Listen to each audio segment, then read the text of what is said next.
sports fans, this is Robert with WTP Sports Dudes here live on this Saturday morning, ready to talk a little bit about some college sports, also some NBA talk, a little bit of everything here on this Saturday morning. There was a meeting yesterday in Washington, D.C. to talk about college athletics and how they can go about fixing this thing, because we all know that college athletics is in shambles. Also, a 16-year-old, can you believe it? A 16-year-old sophomore out of the state of Texas in high school ran a 9.88 in the 100 meters. That is unbelievable. And also, we got the NCAA basketball season coming to an end, and we're going to talk a little bit of tournament talk here on the show today. Also, Jason Tatum made his return to the Boston Celtics last night, so we also want to mention that as well. Thank you for joining us. I got my man, One Take Zaya, in the building with us. How you feeling, One Take? Man, I'm good, man. Hey, it's about to be a very sports eventful day for me, man. We're going to shoot this podcast. We're going to shoot this podcast, and then I'm going to head up to the barn and watch some of these district final games, man. For sure. We also got our man, SEC Sean, in the building with us. How you feeling, SEC Sean? Oh, man, we're doing good. Like Zay said, we got a heck of a sports day. We got all kinds of the end of the regular season, man. You got all kinds of stuff going on today. It's a great day. Yeah, for sure. We also got our man Doug in the building with us in the chat. Welcome, Doug. We appreciate you. I know you out there on that grind, getting that bread, making a good day out there. If you see any dogs coming your way, jump a fence or two. Look, I know Doug. If Doug jumps a fence, he's going to be in a hospital with a pulled groin or something. Well, we don't want that for you, Doug. We don't want that for you. Let's talk a little bit about this meeting yesterday. They had some really, really, really important people in the building. President Trump called several big wigs to come and have a conversation about how they can fix college athletics. We know college athletics is dealing with a lot of issues when it comes to NIL, the transfer portal, the calendar, all of that good stuff. Also on the basketball end, with players being able to come from the pro ranks in other countries and then coming and playing college basketball after they already experienced some professional basketball in another country. All of those things were on the table. They had the likes of a Nick Saban, Condoleezza Rice, Tiger Woods, Tim Tebow, Urban Meyer. The list goes on and on and on. Commissioners from every single Power Four conference, a whole lot of prominent people. What's your thoughts on this meeting? Is it a good idea for those political figures to take on this task of trying to help fix college athletics? Somebody needs to. I mean, we all agree, I think it's broken. I mean, we got people playing, 7, 8, 9 years of college football. I mentioned that one guy a few shows back from up in one of the smaller schools that just got granted his 9th year of eligibility. I mean, something needs to get done. What it is, I don't know. But, I mean, political people getting involved, I mean, I don't know about all that. I mean, I think there's bigger issues to deal with. But, people like your Sabans and your commissioners and your Tebows and your former, I mean, those people could probably figure something out. I mean, us as fans could probably figure something out to solve this problem. But we don't have the clout that they have. So I don't know. I don't have a problem with them getting involved. I mean, to an extent, because something needs to get done. This is getting out of hand. So good morning to you all. Hope you all are having a fabulous morning. Shout out to the chat. Man, I found that situation, the meeting in Washington D.C. educational. If anything, I didn't get to finish the whole thing, but I did see a huge part of it. Um, and it brought a lot of things to light. You know, a lot of good points were made. A lot of good information was given out. Do I think the politicians should be getting involved in a perfect world? No. But I agree with SEC Sean. Some things are broken and need to be fixed. It doesn't seem like the NCAA and all the leaders of college football have been able to get this thing right. Now, I know even with the politicians involved, this isn't going to be a perfect system. There's a lot of give and take and negotiation. And I think that the main things they need to get done if they're going to work on this is eligibility, uh, the other teams poaching smaller schools players, and I really hate to see that smaller athletic programs, you know, fencing, volleyball, or sports like that, have been in trouble, and a lot of those teams have folded.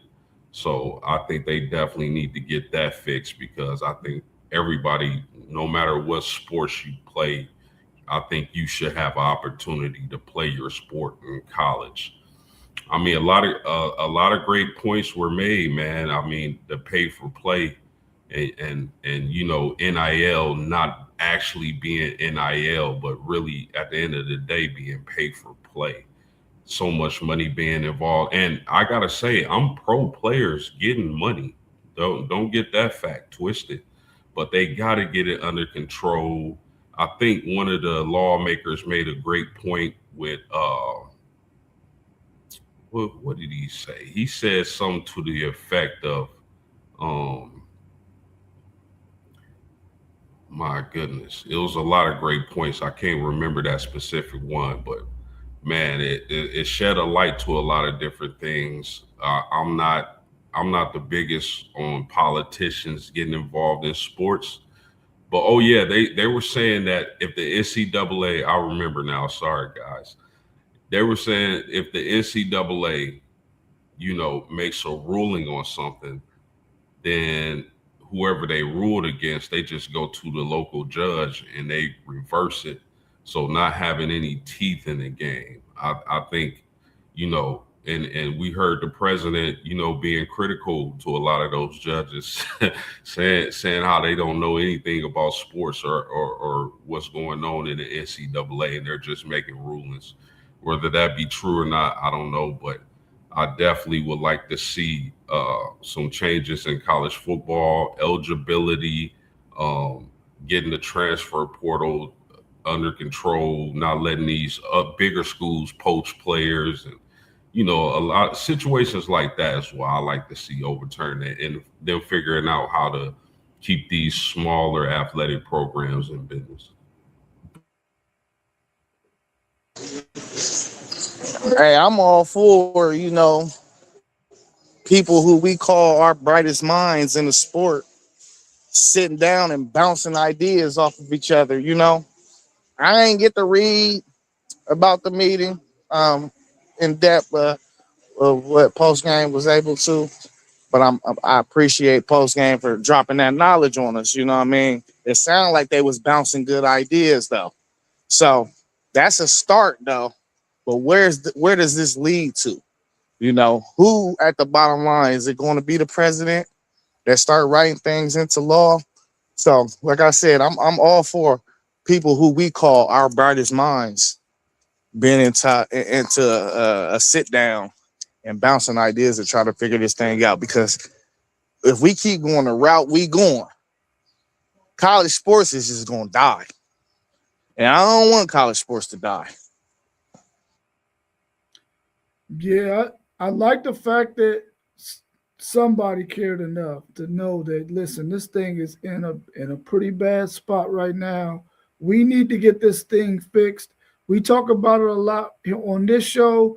I hear it a lot on other shows as well. how college athletics is just sort of a mess right now. And if these politicians and President Trump want to pull a group of people together to try to get this thing from being the can getting kicked down the road, I'm all for that. Uh, of course, we know that they have some other things that they could be doing.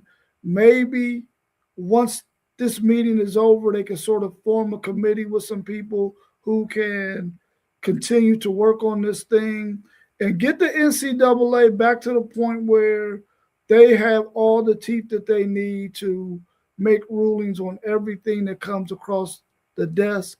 And if there is a situation where a player or whatever entity decides they want to take the ruling to court, to litigation, then there should be a body of people who make a ruling on that based on whatever the rule is, the policy is, whatever the law is about the player's eligibility, about NIL, about the transfer portal, about the calendar, whatever the case may be. Because right now it looks like we got lawlessness and people can just pretty much do whatever they want. And I don't like that aspect of it. One thing that I didn't particularly care for, though, was the fact that they didn't have any current college athletes on this panel in this discussion. There, you gotta have your stakeholders. They gotta be there, bro. The people who are the clients, they gotta be there in discussions like this because even though you have the likes of a Tim Tebow and some other former players, they didn't play during the NIL era. They didn't play during the transfer portal era. So although they are bright minds, they don't necessarily have all of the answers to what's going on like the players who are actually involved in it. So I would have liked to have seen some players involved in it. And maybe as college players, they might want to find somebody who could be their spokesperson for them.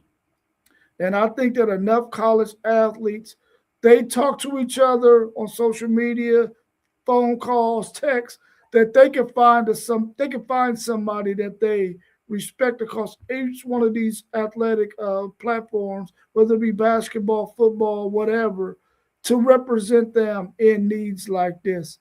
So I would like to see that happen. But I like the fact that somebody is taking the initiative to do something about it. Yeah, and if I could add fast, I think there's a level of hypocrisy amongst the coaches who are complaining about the money side of the NIL transfer era. Now, let me start by saying I do agree this could be the money side of athletes being paid could be regulated better. But let's not act like for 1 second that some of these people who were complaining to the president weren't dropping off brown paper bags before the NIL transfer portal era. That's a fact. That's a fact. Well, I mean, I saw President Trump mention that he's going to take all of it into account and have an executive order written within the week. Now, I mean, his big statement after that was, we know we're going to get sued because, these people are going to fight this because these kids, all the money and all that's going to change and it's going to whatever. But you got people like Cody Campbell out of Texas Tech, billionaire donor out there, who's even saying we got to get this money under control. And I was like, okay, dude, you just spent the most money in NIL last year for Texas Tech, and now you're saying we got to stop it. So, what's like you said, Post, I mean, these dudes been dropping money off for years. I mean, I guarantee you we know it was happening at SMU back in the day. They gave them the death penalty. Yeah. So, I mean, I get it needs to be fixed. It does need to be fixed for sure. But how? I don't know. Yeah, I hope they continue to work on it, man, so that we can get something in place that at least starts to fix this thing in the right direction. The NCAA has a 568-page document about why Trinidad Chandler shouldn't be able to play college football next season. Are any of you willing to read that 568 pages? No. Not unless I was making a decision on the young man's future. Now, if I'm, going through litigation, his lawyer, his representation, the courts, whatever the case may be, of course I'm going to read it. I have to. You got to make a decision on it, so you better be knowledgeable and have read all the facts. So if I'm in that situation, yeah, I'll read 568 pages to help me, to inform me and lead me to make the best decision. But like me, like not being involved in any of that, no, sir. Yeah, 568 pages seems pretty long for this topic, for about the could he play. Would I read it? How many 568 of those pages have pictures? Because if it's about 350, then yeah, I'd probably sit down and read that. But if it's like one page with a picture, I'm probably not going to tune in and read that. I agree with Post. I'm not a decision maker on this, so I'm not going to tune in and read it. I'm going to let the chips fall where they may. So, yeah, that's too long. Yeah, I'm not going to read it either. But one thing I will do is I'll pay attention close enough to see when people who will take the time to read it will drop an important nugget here or there, and then that might probe me to want to go to one of those pages to try to get a little bit more context to it. I might do that, but outside of that, I'm not going to sit down and read 568 pages. But what I do hope happens is the way they wrote it and what they wrote about, I hope it is not necessarily just only geared towards Trinidad Chambers, but also towards anybody who is trying to get another year of eligibility outside of the eligibility that they already exhausted. So if it's talking about something like that, I hope that that's the case. Um, but I will only be paying attention to it just to catch a nugget here and there from someone who has read it. One take, Zay, what do you think about that 568-page document about Trinidad Chambers? I think it's hilarious. Like, why are we writing books about stuff like that? Hold on. Oh, man, my music was playing. But could y'all hear me? Yeah, we can hear you. Yeah, I don't understand like why we're writing books about that. Like, just let your decision be your decision and be done with it. Like, why are we writing 596-page books about the reason why you chose? We already understand, like, y'all at the NCAA, y'all said he can't play, he shouldn't play. I don't even care about the reason. I ain't want him to get extra year anyway. So I really don't even care. But I think it's real wild that we're wasting our time and efforts on writing a 596 page book on why this dude can't play. Like, I just think it's funny for real. I don't even know how to take it serious. Yeah, the thing for me is also is you take all this time to write 568 pages when you probably could have done it in a shorter amount of time. Do you want people to see how smart you are, or to see how redundant you can be, that you have to go all the way to 568 pages? The reality is you probably already had something in place that says if this, and this happens, then that means that your eligibility has run out. So that should be the end of the game. But I don't know. Maybe they felt the need to have to do that because they feel like maybe they want to gain some more of their strength back, and they figured if they can make it long, they could probably bore somebody to death that they say, the hell with it, he can't play. I don't know. What's your thoughts on a 16-year-old Dillion Mitchell of C.E. King High School in Texas, who ran a 9.88 100-meter dash. I believe it was wind aided. What's your thoughts on that? We've been talking about speed for the last maybe week or two and how these athletes are just becoming so freaking fast, man. And we thought Usain Bolt was a fast dude, and he is. He's the fastest in the world. What do y'all think about this at 16 years old, running a 9.88? Extremely impressive. And I mean, shout out to that young man, because what that tells me is he's put the work in. He's put the work in, and he's focused and disciplined. Now, I know we've been talking about speed, as you mentioned, Rob, but I think the young athletes of today are benefiting from the information era of the world. They have more information than my generation, than y'all's generations. Like, this generation here of athletes has all the info. If you want to become a great athlete, all the information is right there in front of you. So kudos to them for taking the information that they're blessed with in today's era of sports, and having the discipline to apply it to their craft.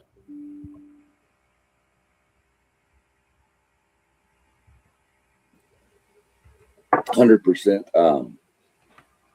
I mean, I know it was wind aided. I don't care. 9.88 is cooking. He's from, a little backstory on him. He's from Houston, Texas, C.E. King High School. Helped as a freshman lead them to their first ever state title appearance in football. Came from the same high school as Travion Williams, former Texas A&M running back, went to the Cincinnati Bengals, now with the Cleveland Browns, I believe, on the practice squad or whatever. But, you know, it's a inner city school, not one of the big, huge power programs you hear of in Texas. But that guy, saw him play in the state championship game. That kid was electric as a freshman against DeSoto High School, who's really, really good. And that kid, when he got the ball, you just held your breath because you didn't know what was fixing to happen. He's another one of the long lines of track athletes coming out of that state of Texas. I mean, I can tell you a guy's name you can go watch real quick, and you can watch the last lap of the 4x400 relay, and you'll blow your mind. When he got the baton, the guy in first place was halfway around the first corner, and he reeled him in. Pretty crazy, but electric coming out of that school, that area, that community. That's really, really big. That kid's going to be huge coming in the next few years. Just so we'll see where he goes. But yeah, he's impressive.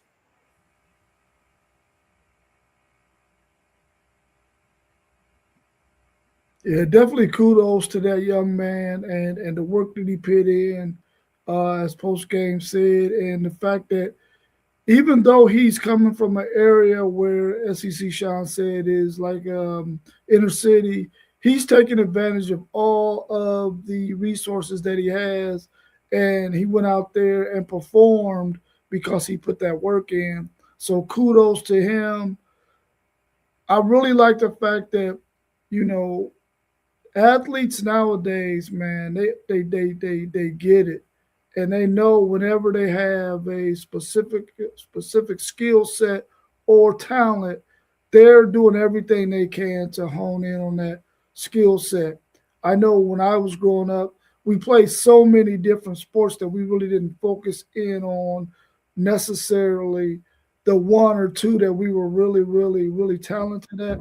Like it seems like this young man is doing.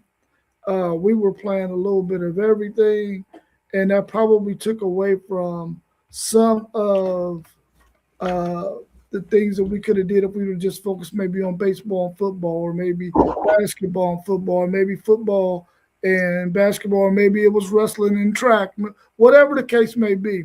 We were doing so many different sports that we didn't necessarily hone in on the one or two sports that we were really, really, really talented at. So kudos to that young man for running that 9.88.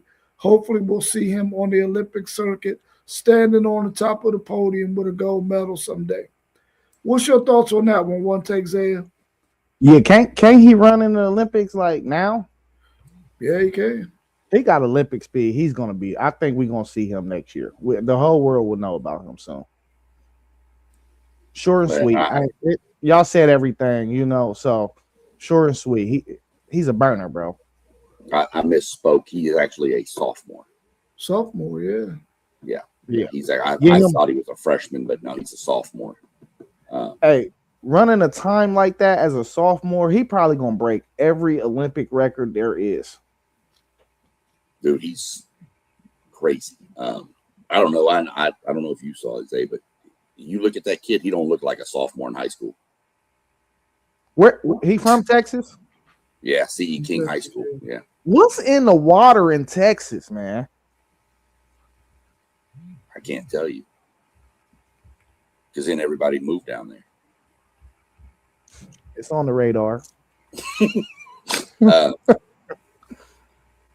Coming out of your major metroplex, and it's the same in other areas too. I'm not saying it's only Texas. Don't anybody take that wrong. But there are so many training facilities in the city of Houston, Dallas, Austin, San Antonio. The weather, you can do any sport all year long. I mean, these kids can just get out there and just run and run and run. My son would have told you back when he played high school football, they were the only football team in the state that when they finished football practice, they hit the track and had track practice following football practice every day. And they weren't running, sprints. They were running 400s, even the linemen. So it's just, you have all the post, you said it, they have all the abilities right there, but you have to have it in your head and your heart to want it. And a kid like that is taking every advantage of everything given to him to maximize his craft. Yeah, for sure. We got our man Parlay Poe in the chat with us. What's happening, Parlay Poe? Let's turn our attention to some NCAA basketball. We know that this is going to finish the regular season this Sunday, I believe is the last game, maybe Monday. Can you see the SEC getting 11 teams in the tournament? Florida, Bama, Arkansas, Tennessee, Missouri, Vanderbilt, Texas A&M, Kentucky, Georgia, Texas, and Auburn. Last year, they got 14 in the tournament. Can you see them getting 11 this year? Auburn's record is not that great. They're right at the bottom of that thing. Do you think they get 11 teams in? I don't think so. I think the last team on that list is Auburn. I think they don't make it in. I think some of these teams sneak in: Georgia, Kentucky, A&M, Vandy. I can see them getting in. But I mean, I was listening to somebody, I forget who it was, but they were saying that if Miami of Ohio doesn't win their conference championship, they could still get in. They should still get in. And they could steal a bid from one of those SEC teams, one of those Big Ten teams. So that's something interesting to monitor as we head to March Madness. Yeah, man, I don't see it.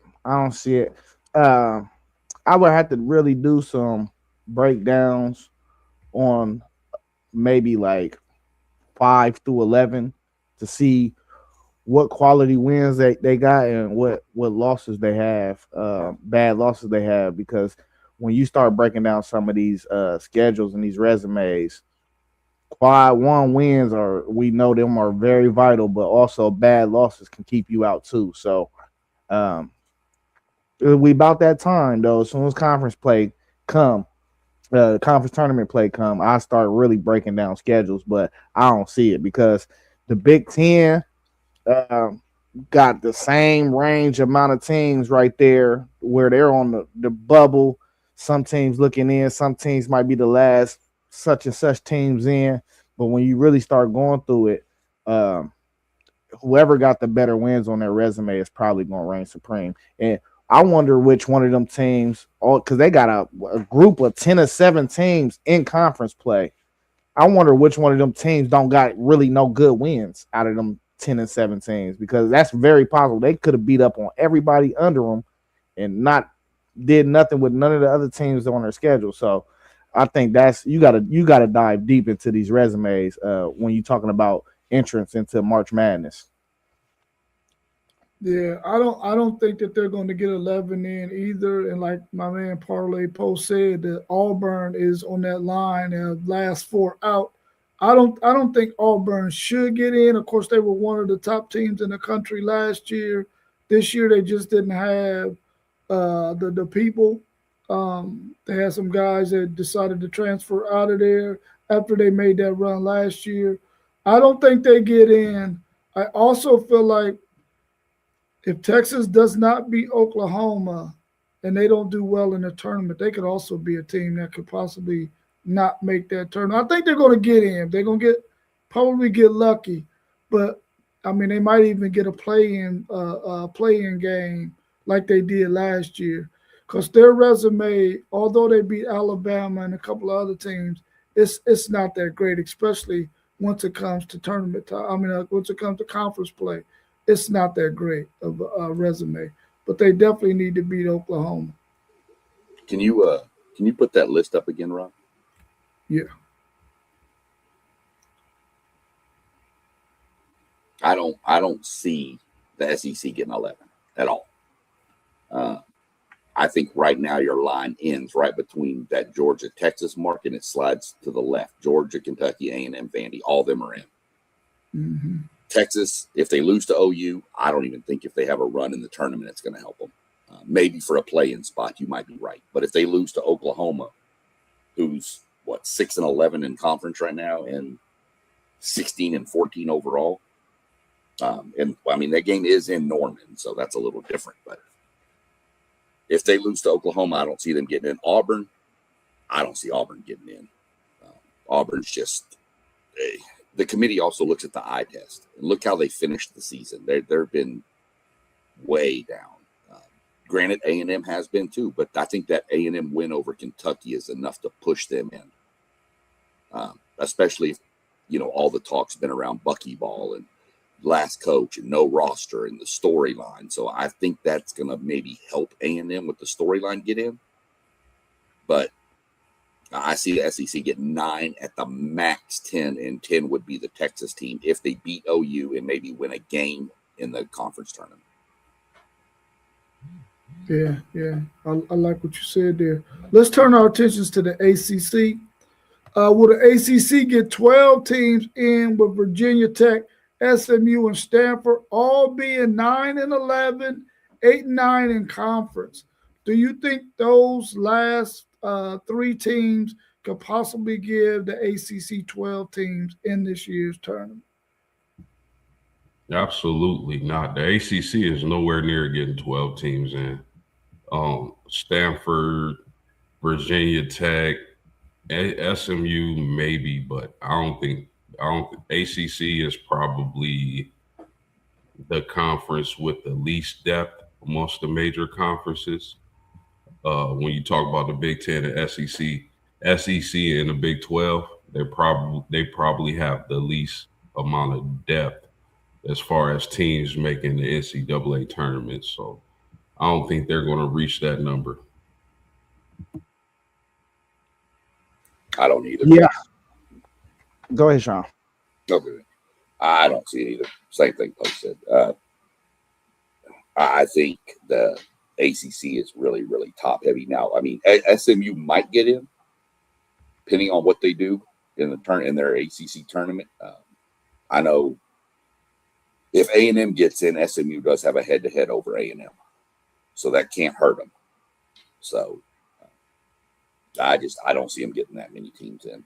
I think maybe you get to maybe a Louisville, then that might be your cutoff line for the ACC, depending on what happens in their conference tournament, of course. Yeah, I see 7, maybe 9 at best case scenario. But nah, I don't think they touching double digits at all either.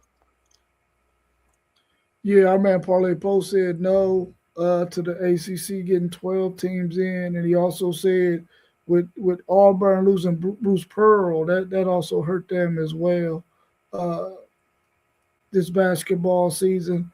I don't think that the ACC gets 12 in there either. They may get double digits and get 10 though.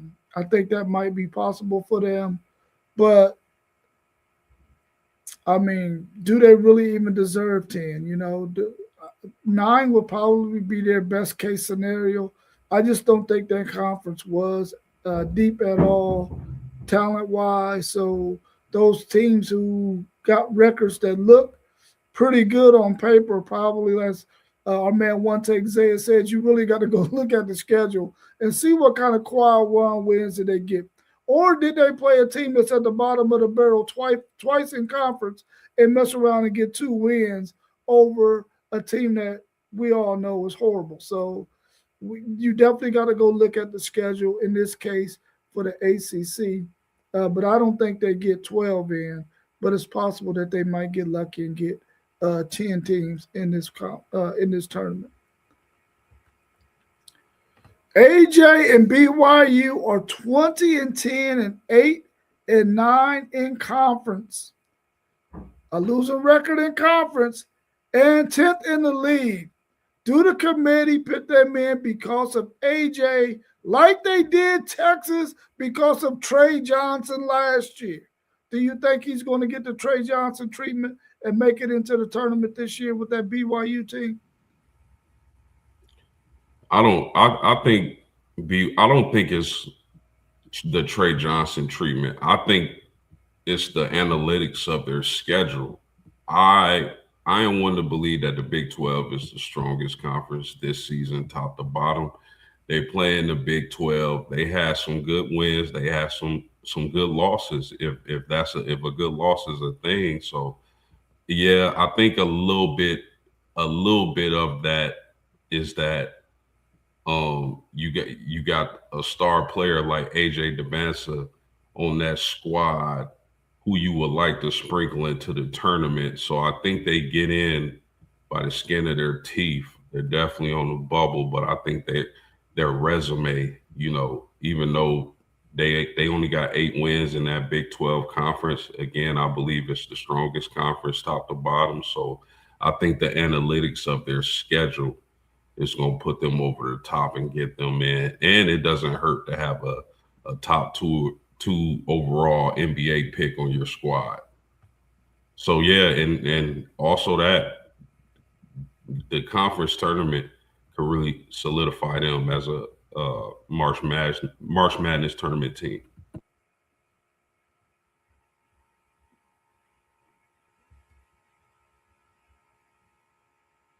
You're on mute. One Take. You're on mute. This one get tricky for me because this the thing. Ever since Richie Saunders went down, I think they're kind of a different team. And I think you really only could say they got one quad one win, which is Iowa State, I believe they beat. And then on top of that, they just lost to 2 teams that's a little bit ahead of them in conference play. One being West Virginia, one being Cincinnati, their last 2 games. Cincinnati got the same quad one win against Iowa State, but they also beat Kansas and I think somebody else. So yeah, they're 20-10, Cincy 17-13. But like when you look at it, Cincy don't really got the bad losses they got either. We just seen BYU get ran off the floor not too long ago. They lost like by 25 or something to who was it? Was it Texas Tech, I believe? So I don't know. I think it's going to really come down to whoever choosing to put these teams in values the most. and maybe do they take who's been playing better lately into effect? Because I think Cincy has been a better team of late than and I think it's gonna come down to about them three teams in the Big 12 of how many teams they're gonna get in, and it's BYU, West Virginia, and Cincy. So I don't know, man. This one is tricky. If I had to say right now, I would say they're out looking in. And you still can do something in like conference championship weekend. So this is not a story that she wrote yet. Because let's say since he lose first round and BYU can win 2 games, you get a bump from that. So, but right now I got BYU sitting out, and we done seen them leave some dudes out of the tournament before. Like I remember when they left Mike Beasley out, and I was like, "What are y'all doing?" Yeah, I mean, Cincinnati, I agree with you, is playing better right now. I mean, they just blasted BYU. It was like 91-78 or something. It wasn't even good. BYU's on a 3-game losing streak right now. Cincinnati, West Virginia, and I don't remember who else they lost to. Somebody they shouldn't have, though. I think it's going to come down. I agree with that. Cincinnati, BYU, West Virginia. I think BYU probably gets in. We'll know today. If they beat Texas Tech, then I think they're in. If they lose to Tech and then say lose in the first round of the Big 12 tournament, then I think they're out. But a win versus Texas Tech could be huge. Then, TCU's right there too, at 20-10, and they're playing Cincinnati today. So the Big 12 is by far, I think, the deepest, or not maybe the deepest, but the top heaviest conference. I mean, they got 4 teams in the top 10. So they have quality losses, I guess you could say, but they don't really have a bunch of signature wins. What'd you say, Zay? They got 1 quad 1? Yeah. I mean, a team like A&M has 5. So, yeah, I don't know. I think they're in, but I think they're sitting on the back end of that caboose, and somebody's got the binoculars looking backwards, watching everybody come at them. So we're going to see what happens.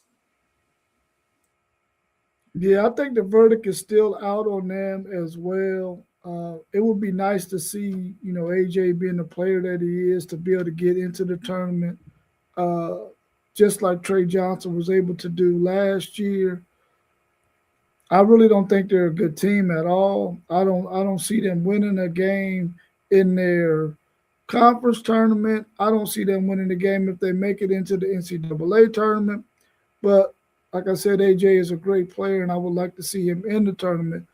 But I think they're right on the fence, and I think the verdict is still out, and the committee is going to have to see what they do against Tech, and they're going to have to see what they do in this tournament before they finally will write that final story for them, whether it be in or out. But they're going to have to. They got some work to do in order to get in my opinion. The Big Ten has a slim chance of getting 10 teams in the tournament. Will Indiana get in as a play-in team at 18-12, 9-10 in conference?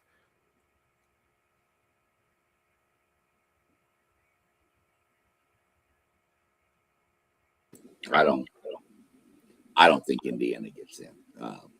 Again, these are going to these bubbles right here with these Indianas, Georgias, Indiana, Auburns, Texases. You're going to have to watch these small conferences. Look for bid stealers, which, Miami of Ohio is a bid stealer. They in that conference, there could be a bid stealer coming out of there. So a lot's going to determine what are you going to get in the conference tournament from Indiana. I remember a couple years ago, I don't remember exactly 2-3 years ago, Ohio State was nowhere near getting into the tournament and almost wound up winning the Big Ten, went on a run in the Big Ten tournament and almost made it in. So somebody get hot, you never know what's going to happen. You go back to Connecticut years ago when they were barely in or whatever, and then went 6 game on just a heater and won the whole thing, won the tournament, won the national title. So I don't know. I don't know that Indiana gets in, but we're just going to have to play that by ear. I'd take BYU over Indiana.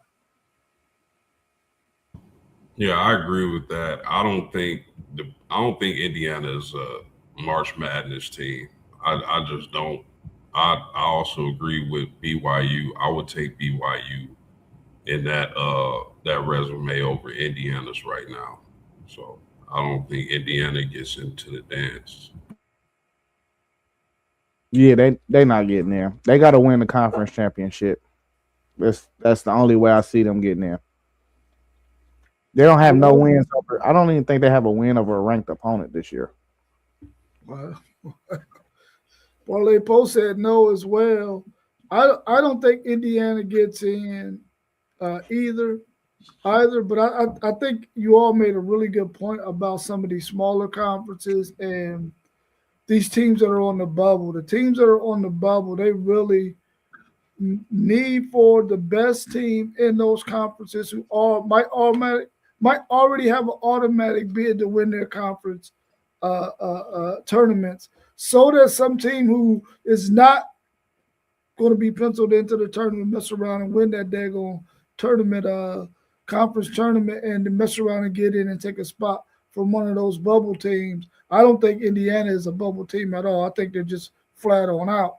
But teams like Texas, BYU, Auburn, that might have a chance to get in a play-in game or something like that, they really need for all the dominant conference champion teams to win their conference and not let somebody come in and steal a spot from them.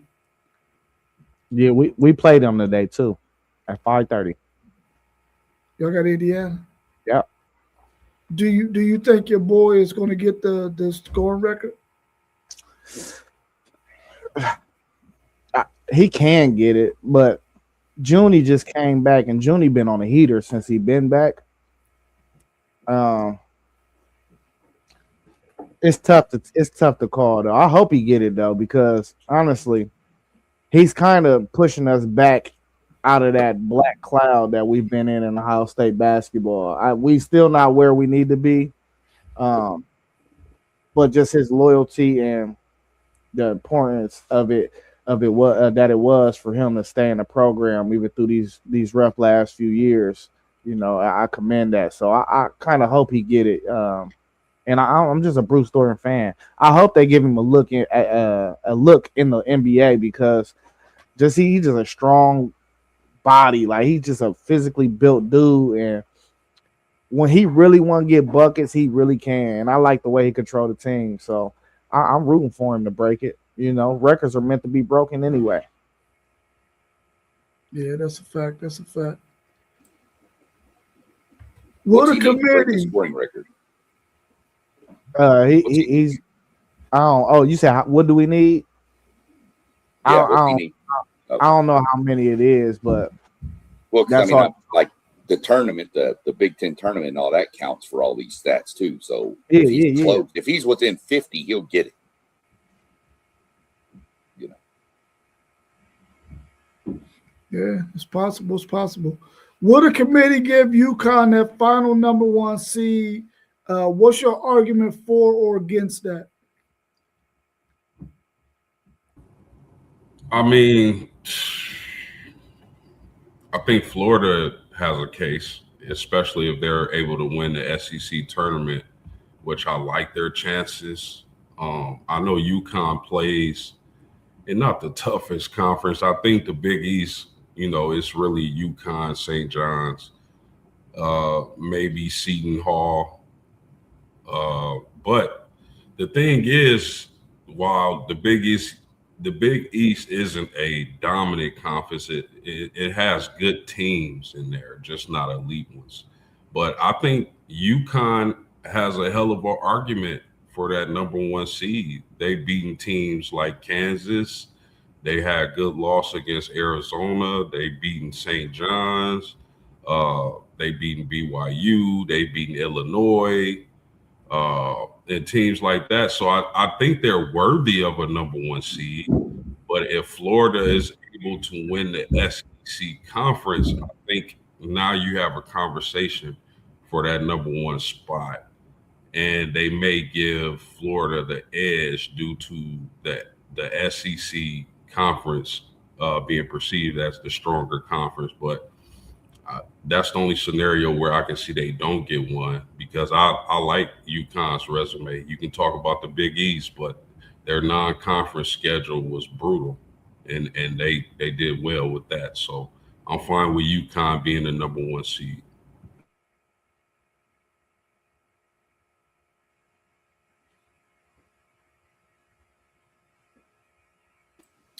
Well, I thought Zay was going to jump in, but I guess he was waiting. We were waiting on each other. I can. No, we're good. I think it's Florida, and call me an SEC homer, call me what you will. The one thing, the wins you ran off were really impressive post game. They also beat Florida head to head. Now, that Florida team ain't this Florida team.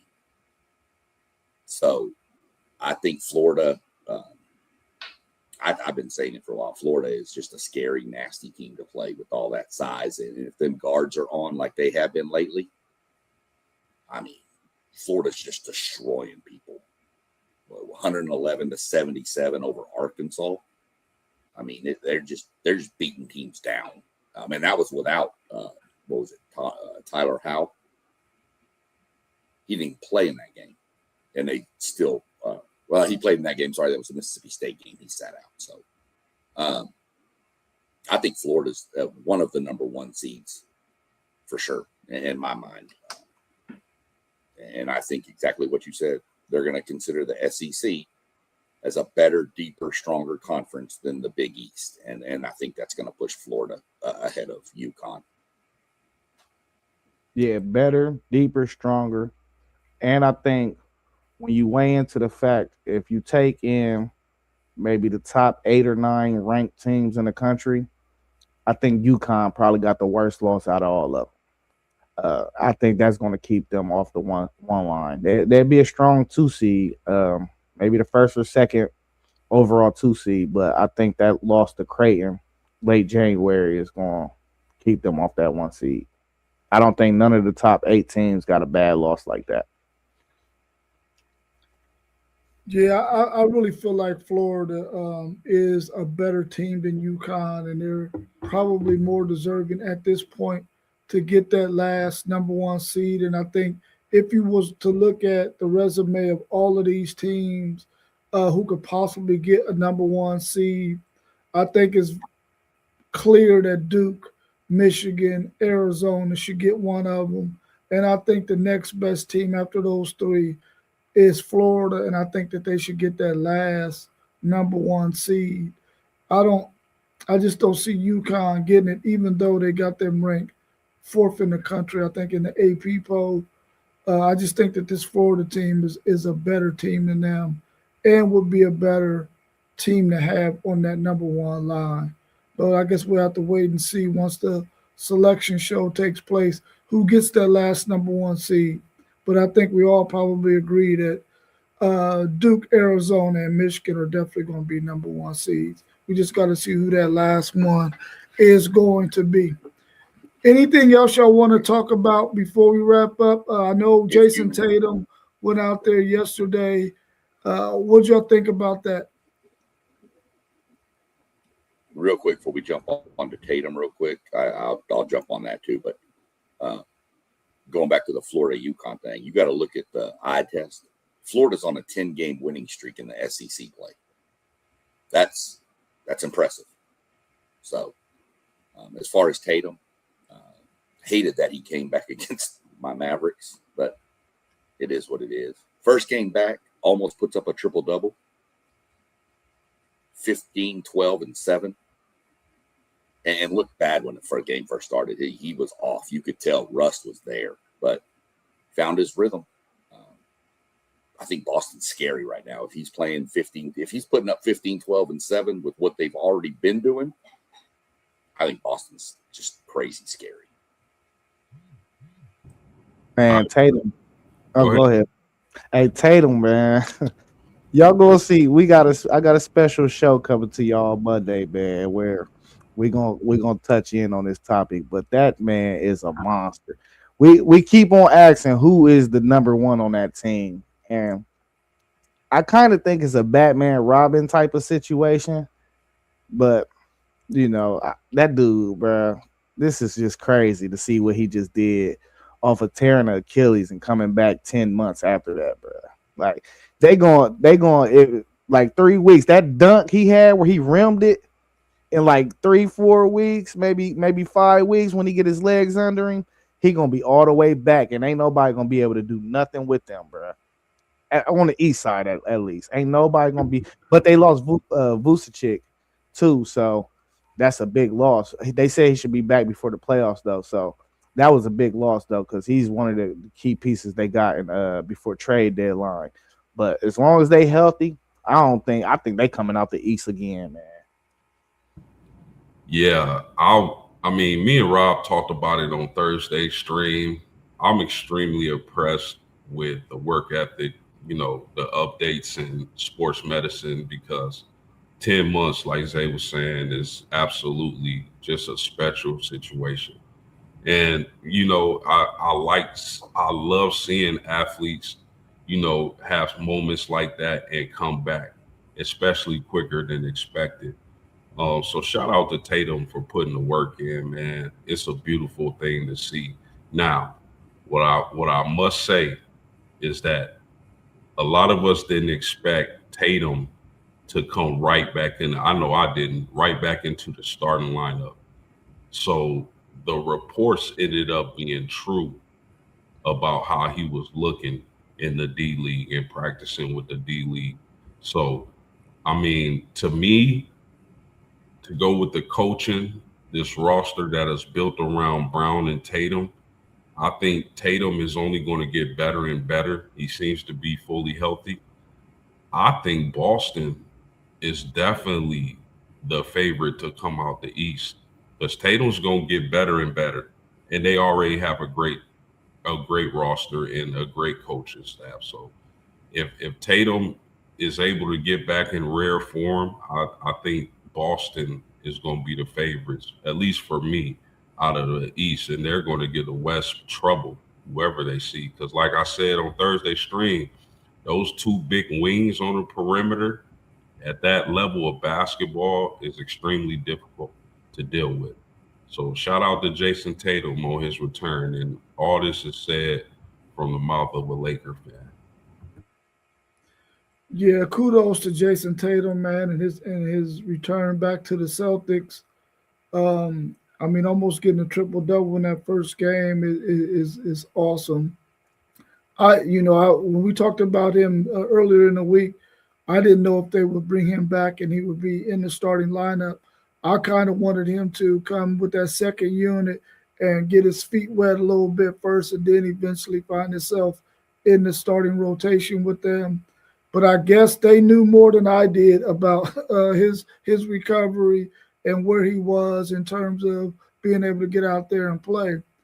This is a really, really scary team with those two guys, Jason Tatum and Jaylen Brown. I think they just made it a little bit more difficult for my 76ers, who I was hoping was going to be able to get Embiid back healthy and make a run out of the East. It's probably not going to happen because the Celtics has been a 76er killer for the last maybe decade or so. Kudos to Jason Tatum, man. Congratulations. I'm glad you're back. Hopefully he can continue to get better, get his lift back in his legs, get his timing and all that back. And we're going to get to see how great of a player he was before and how great he's a player he's going to be going forward. So kudos to him. Anything else y'all want to drop before we wrap up?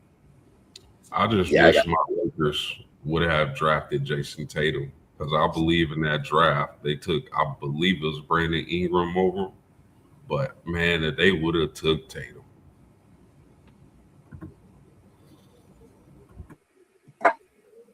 yeah. Couple quick things. First off, if you're not supporting or following or rooting for your local Columbus National Hockey League team, the Blue Jackets, you need to. They're 1 point out of the playoffs. So that team is good. They're coming on at the right time. If you follow hockey, man, last night was the game of the year. Dallas and Colorado, the two best teams in the whole NHL, played to a 5-4 shootout and final in the shootout. Unfortunately, Colorado won and ruined my Stars' 10-game winning streak they were on, but that's all right. We'll start another one. Like I said, big day of sports for me. Got basketball going. We play LSU. In an hour, I got my NASCAR cranking up, followed by the IndyCar, followed by the other NASCAR. So I'm going to drop later on today my preview. I'm waiting for qualifying to be over so I can set the preview a little better in my fantasy and all that stuff. So I'll be going on live here a couple hours and do my previews. So if y'all ain't busy, jump on. Yeah. Hey, just a correction. We can talk about Michael Jordan. Nobody wants to talk about Michael Jordan. He did just three-peat though. But we gotta give him love. But Bruce Thornton is gonna break that record today. He is 12 points back. So he got that record in the bag. Kudos to him. And my nephew played for Reynoldsburg district final today at 4:45. They gonna win. He gonna get him a medal today, you know, but he ain't playing. He twisted his ankle, and they don't really need him today. So we won't rest him up and keep on icing him up and look forward to this regional semifinal game. You know what I'm saying? But we hitting the barn in a little bit. As the action already started. I love that they put this high school basketball back on the fairgrounds, man. It's just a different vibe. It's just a way total. I like ODU though. Anytime them games be at ODU, you get bangers. It's just the gym is so packed. It's like it just you know what I'm saying, Rob. It's just different. So I'm about to head up to the barn in a minute. Yeah, that's you need to tell him, man. A sprained ankle. Come on, man. Tatum came back in 10 months, bro. Nah. Cause listen, the team they played today, they good. But they only got one guy, you know what I'm saying? And he not their guy for real. But he always guard the best player. So you got to get that ankle back up to speed. You feel what I'm saying? Like he always guarding the best player. So go ahead, rest today. We don't even need you. We'll get through today. You know what I'm saying? And back in our day, it was what was it? Ice and elevate, and then rapid fire. I said back in our day. Hey, he ain't been wearing his ankle braces or getting taped for the last 5 games. That's his fault. Come on, bro. You got to get taped up. Then all these kids like these Ja Morants and these Kobe's, they ain't got no ankle support. Yeah. I'd rather you play in Converses, bro. Right. Oh, no, not Converse. Our man Parlay Poe said the Columbus Aviators this month. Make sure you tune in to them. Go out there and get you a ticket. I heard season tickets are pretty cheap too. So go out there and support the Columbus Aviators. Anytime you get a team in Columbus, like SEC Sean said, we need to be supporting the Blue Jackets. We need to be supporting the Aviators and any other team that we got in Columbus except for maybe the Buckeyes. You know the Aviators is really Buckeyes though. Ted Ginn is the coach. Oh yeah, okay, cool. So you going see a whole guy. I really like Ted again, man. He's an upstanding. He's a good dude, bro. He's a good dude. Yeah. So watch. You gonna see a bunch of Buckeyes on that team. I ain't even looked up the roster yet, but I bet you see a bunch of Buckeyes on that team. That's cool. He said anything but the Buckeyes. Come on, Poe. Hey, love and hate is a thin line, baby. All of them. Think about it. The Blue Jackets are close to the playoffs. You got the Aviators kicking up. The Clippers are fixing to fire back up for AAA for the Guardians. The Crews kicked off and going. You got plenty of things to do. Weather's nice. Get outside. Go check. You got Columbus. Columbus. Don't they have a volleyball team too? I think they got one of those professional volleyball teams too there. They probably do. I think they do. But I mean, go out and support. I mean, these teams like the Aviators and the Clippers and stuff, those are going to be guys that are going to be maybe in the NFL. Maybe they get another shot at the NFL. Maybe some of these players on the Clippers, you'll see them in the Guardians up there playing for Cleveland. I mean, and it's cheap. It ain't expensive. So Yeah, it's not expensive at all. Yeah, Paulie Poe said women's volleyball. Yep, we do got a team here in Columbus. Well, we all know that spring football is getting ready to start cranking up. So everybody be paying close attention to your team so you can give us updates on what's going on in spring ball for all of your teams, because we got about 7 or 8 different teams that run through this channel with all of the guys that join it. Everybody enjoy the rest of your day here on this fine Saturday. Here in Columbus, it's 70 degrees already. So we're trying to enjoy this thing. Get out there, get some body moving, and have a good Saturday. And we'll see you again tomorrow morning. Our man, One Take Zaya, will be heading up the show, and I know he's going to have a banger for us. what time we going tomorrow? What time we going tomorrow? 10? Because we lose an hour tonight, remember. 9 a.m. Remember, you lose an hour of sleep tonight. Yeah, 9 a.m. Oh, man. You just go to sleep an hour early. I know Rob mentioned that we follow 7 or 8 teams on this channel, but most of those are mainly Moss's teams. Because we follow about 95 of them. So. All right, y'all have a good one. Peace. Y'all be good. Peace.